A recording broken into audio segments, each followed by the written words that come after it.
Episode 27 தெனாலியின் மாயதன மர்மம்.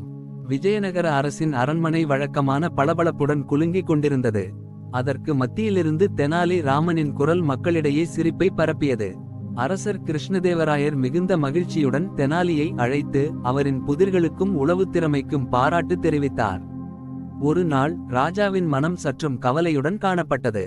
பல நாட்களாக ஓர் அந்நியர் நாட்டில் இருந்த ஒரு பணக்கார வணிகர் அரசரின் கவனத்தை ஈர்த்திருந்தார். அந்த வணிகரின் செல்வச் செழிப்பு குறித்த கதைகள் அனைத்தையும் மிஞ்சியது.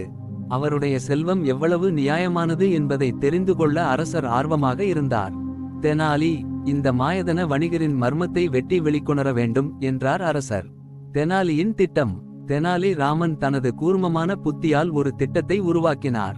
முதலில் அந்த வணிகரை நெருங்கும் ஒரு வாய்ப்பை உருவாக்க வேண்டும் என்று முடிவு செய்தார். ஒரு நாள் வணிகரின் வீட்டில் பண்டிகை நிகழ்ச்சிகள் நடந்தன. அதில் நுழைய தெனாலி ஒரு தனியார் கவிஞராக வேடமிட்டு சென்றார்.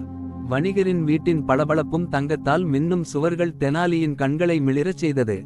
ஆனால் அவர் கவனமாக ஒரு விஷயத்தை அறிந்து கொண்டார்: வணிகரின் செயல்களில் உள்ள மர்மம். வணிகர் தனது சொத்து பெறுவது பலருக்கும் புரியாத திசைகளில் இருந்தது. நுணுக்கமான ஆய்வு.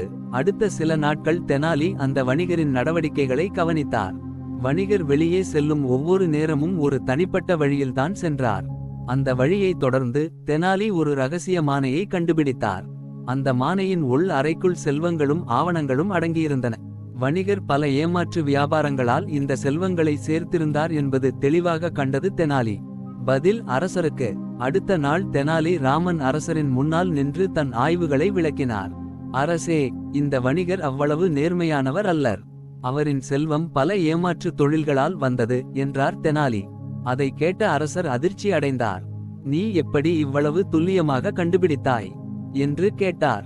அவரின் கையில் இருந்த ஒரு சிறிய உலோக பதக்கத்தை நுணுக்கமாக ஆய்ந்தால் அது ஒரு மாயத்தனத்தின் சின்னமாக இருந்தது என்றார் தெனாலி. மாயதன மர்மம் முடிவுக்கு. அந்த வணிகர் அரசரின் அழைப்பின் பேரில் அரண்மனைக்கு வர அழைக்கப்பட்டார். தெனாலி அதற்கு முன்பே வெகுளி முறையில் அவர் செயல்களை பாசாங்காக வெளிப்படுத்தியிருந்தார். வணிகரின் உண்மையான முகம் வெளிப்பட்டபோது அவர் தன் தவறுகளை ஒப்புக்கொண்டார். அதைத் தொடர்ந்து அரசர் அவரது சொத்துக்களை முறையாக மக்கள் நலத்துக்கு பயன்படுத்தினார். தெனாலி ராமன் மீண்டும் ஒரு முறை தனது புத்திக்கூர்மையால் விஜயநகரத்தை இரகசியங்களின் பிடியிலிருந்து மீட்டார். இவ்வாறு தெனாலியின் திறமைதான் பணக்கார மர்மம் என்ற புதிரை தீர்க்க முடிந்தது.